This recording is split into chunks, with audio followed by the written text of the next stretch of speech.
आगे बढ़ेंगे, आप बात करेंगे स्वामी अविमुक्तेश्वरानंद सरस्वती शंकराचार्य की सियासत। अविमुक्तेश्वरानंद सरस्वती के एक बयान को लेकर विवाद खड़ा हो गया। अब बात उसकी।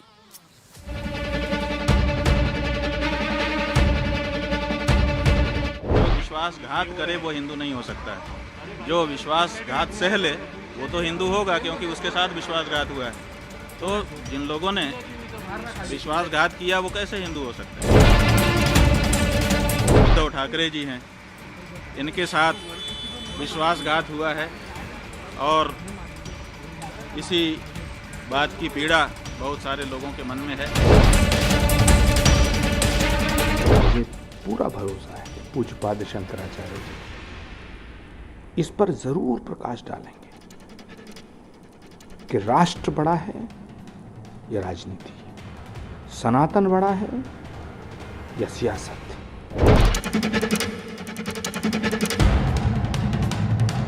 एक हिंदुत्ववादी पार्टी को विश्वासघात से तोड़ा गया, ये एक प्रकार से विश्वासघात है और इस बारे में शंकराचार्य जी को वेदना हुई।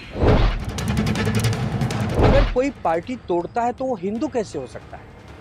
कोई सरकार गिराता है तो अपने आप को हिंदू कैसे कहता है? शंकराचार्य जी मठाधीश पूज्य कुछ बात करते हैं तो मुझे विश्वास है कुछ दिनों के बाद वो स्वयं किसी न किसी दिन 1 मिनट के लिए बैठकर शायद सोच विचार करेंगे। एक तुमने कहा विश्वासघात, कि उद्धव ठाकरे के साथ विश्वासघात हुआ, यह शंकराचार्य तय नहीं कर सकते। सच यह है कि उद्धव ठाकरे ने स्वयं विश्वासघात किया। ये समझता हूं कि धर्म से बड़ा, राष्ट्र से बड़ा और समाज से बड़ा कोई भी जगत गुरु, कोई भी संत नहीं हो सकता।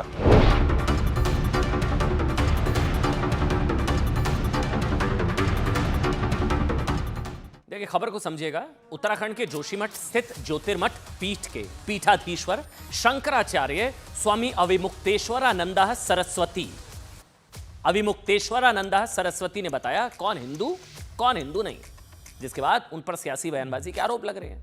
मतलब किसने किसी को धोखा दिया, नहीं दिया, बीजेपी ने इसको दिया, उद्धव को दिया, उद्धव ने बीजेपी को दिया, कौन हिंदू, किसने किसके साथ विश्वासघात किया, ये सब राजनीतिक मामला। लेकिन शंकराचार्य जी ने जब से उद्धव ठाकरे का समर्थन करके जब तक इनको कुर्सी पे नहीं बिठाऊंगा तब तक जो है मेरे मन को शांति नहीं मिलेगी, ये राजनीतिक बयान। अब उनके बयान पर संत समाज भी दो हिस्सों में बढ़ गया कि गलत है। अविमुक्तेश्वरानंद सरस्वती जी ने यह बयान मुंबई में उद्धव ठाकरे से मुलाकात करने के बाद दिया, जिसमें उन्होंने कहा कि हिंदू धर्म में सबसे बड़ा घात विश्वासघात, जो विश्वासघात करे वो हिंदू नहीं हो सकता। अविमुक्तेश्वरानंद सरस्वती जी ने कहा कि उद्धव ठाकरे के साथ विश्वासघात हुआ, उद्धव ठाकरे के साथ, और जब तक दोबारा वो उन्हें महाराष्ट्र के मुख्यमंत्री की कुर्सी पर नहीं बैठा देते, आपको यकीन नहीं हो रहा होगा, ये शंकराचार्य जी के शब्द हैं, मैं कोई अपनी तरफ से नहीं बोल रहा हूं। उन्होंने कहा कि जब तक उद्धव ठाकरे को मुख्यमंत्री की कुर्सी पर वो नहीं बैठा देते तब तक उनके मन की पीड़ा दूर नहीं होगी। अभी बीजेपी की सरकार है तो क्या उनको पीड़ा हो रही है? ये शंकराचार्य जी का क्या ये बयान, क्या दिया, क्या बयान, पहले वो सुनाई फिर आगे की बात करेंगे। सुनाइए एक बार। इसका हिंदुत्व असली है तो ये जानना पड़ेगा कि जो विश्वासघात करे वो हिंदू नहीं हो सकता है। जो विश्वासघात सह ले वो तो हिंदू होगा, क्योंकि उसके साथ विश्वासघात हुआ है। तो जिन लोगों ने विश्वासघात किया वो कैसे हिंदू हो सकते हैं? आपके जो उद्धव ठाकरे जी हैं, इनके साथ विश्वासघात हुआ है और इसी बात की पीड़ा बहुत सारे लोगों के मन में है। हमने उनसे ये कहा है कि हम सबके मन में इस बात की पीड़ा है कि आपके साथ विश्वासघात हुआ। देखिए, शंकराचार्य विमुक्तेश्वरानंद सरस्वती के बयान के दो हिस्से हैं, समझिएगा। जिसमें उन्होंने एक तरफ कहा कि उद्धव ठाकरे जी के साथ विश्वासघात हुआ और जो विश्वासघात करे वो हिंदू नहीं हो सकता। जाहिर है उनका हमला बीजेपी पर था। दूसरा मतलब यहां वो उद्धव ठाकरे के साथ, मतलब इंडिया अलायंस के साथ, वो इंडी गठबंधन के साथ एक तरीके से खड़े हो गए कि उद्धव जी के साथ विश्वासघात हुआ। दूसरा उन्होंने कहा कि जब तक दोबारा वो उद्धव ठाकरे को महाराष्ट्र के मुख्यमंत्री की कुर्सी पर बिठा नहीं देते ना, तब तक उनके मन की पीड़ा दूर नहीं होगी। मतलब अभी जब बीजेपी की सरकार है, शिंदे सरकार है, तो उनके मन को पीड़ा है। यही मतलब होगा कि जब तक उद्धव ठाकरे को सीएम नहीं बना देते उनके मन की पीड़ा दूर नहीं होगी। तो यानी कि अभी पीड़ा है उनके मन में। शंकराचार्य जी के मन में अगर पीड़ा है, अभिमुक्तेश्वरानंदा सरस्वती जी के मन में पीड़ा है, तो क्या बीजेपी सरकार से पीड़ा है? ये तो खुलकर बोल दिया उन्होंने, ये तो खुलकर पॉलिटिक्स करना हुआ। दरअसल महाराष्ट्र में कुछ ही महीनों में ना विधानसभा चुनाव होने, उससे पहले अभिमुक्तेश्वरानंदा यानी कि शंकराचार्य जी का इंडिया अलायंस के पक्ष में और बीजेपी के खिलाफ इतना खुलकर सियासत करना, देखिए कुछ लोगों को रास नहीं आ रहा। संत समाज के भी कुछ लोगों का कहना है कि ये शंकराचार्यों को कम से कम पॉलिटिक्स से दूर रहना चाहिए, और खुलकर एक नेता के लिए बैटिंग करना उनके पद को शोभा नहीं देता कि उनके साथ विश्वासघात हुआ। चाहे देखिए उनकी पॉलिटिकल चॉइस कुछ भी हो, क्योंकि एक पद है, पदवी है, शंकराचार्य हैं, वो बहुत सम्मानित हैं, हिंदू धर्म में बहुत बड़ा स्थान है उनका, शंकराचार्य हैं, हम सब उनका सम्मान करते हैं। हालांकि देखिए फैक्ट भी है, जो उन्होंने उद्धव ठाकरे के साथ विश्वासघात के आरोप लगाए ना, उसमें कितनी सच्चाई है वो भी शायद जाननी चाहिए। शायद अभिमुक्तेश्वरानंदा सरस्वती भावनाओं में बहकर कुछ बात कह गए, लेकिन 2019 में शिवसेना और बीजेपी ने महाराष्ट्र में मिलकर 7 चुनाव लड़ा था। इस चुनाव में बीजेपी को 105, शिवसेना को 56 सीटें मिली थी। मिलकर चुनाव लड़ा, दोनों पार्टियों ने मिलकर 2019 के विधानसभा चुनाव में बहुमत हासिल किया, मिलकर बीजेपी शिवसेना।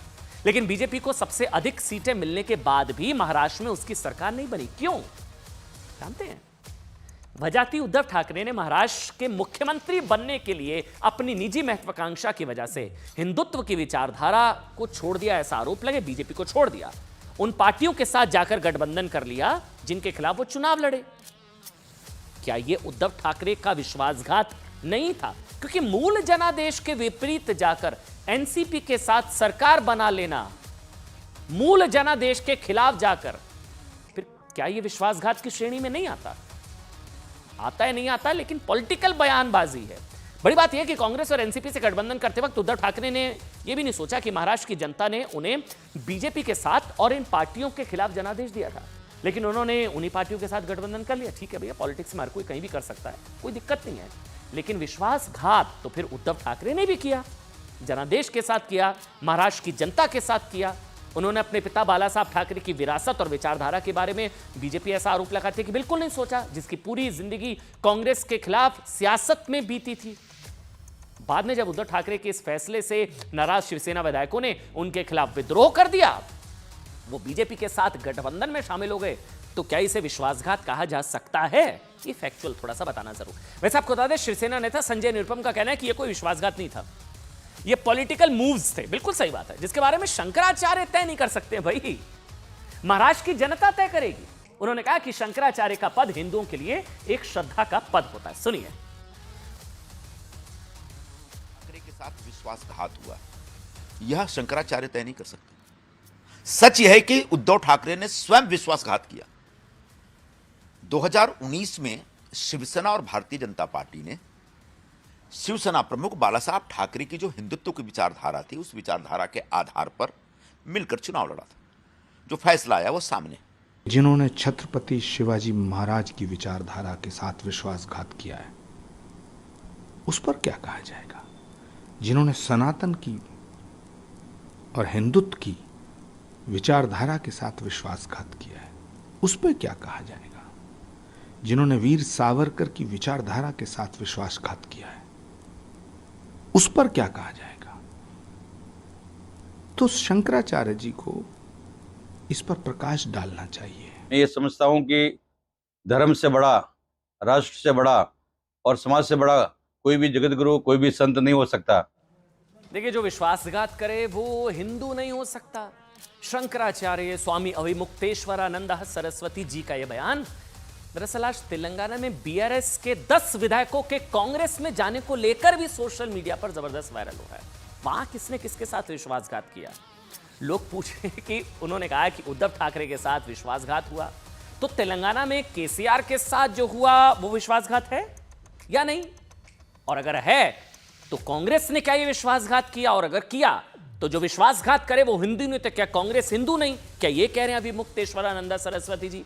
क्योंकि तेलंगाना में पिछले 9 महीनों में भारत राष्ट्र समिति यानी बीआरएस के 10 विधायक पार्टी छोड़कर कांग्रेस में शामिल हो चुके हैं। बीआरएस के 10 विधायकों के अलावा 6 एमएलसी भी कांग्रेस में शामिल हो गए हैं। बीआरएस के एक सांसद पहले ही पार्टी छोड़कर कांग्रेस से हाथ मिला चुके हैं। इसी को लेकर केसीआर ने भी कहा कि राहुल गांधी एक और तो संविधान की रक्षा को लेकर बड़ी बड़ी बातें करते हैं, लेकिन दूसरी ओर वो अपनी पार्टी से विश्वासघात करके कांग्रेस में शामिल हुए विधायकों की पीठ थपथपा रहे हैं।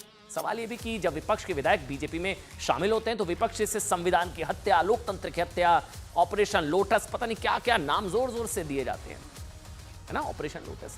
लेकिन जब तेलंगाना में कांग्रेस पर बीआरएस को तोड़ने के आरोप लगते हैं तो उसे क्या नाम देना चाहिए?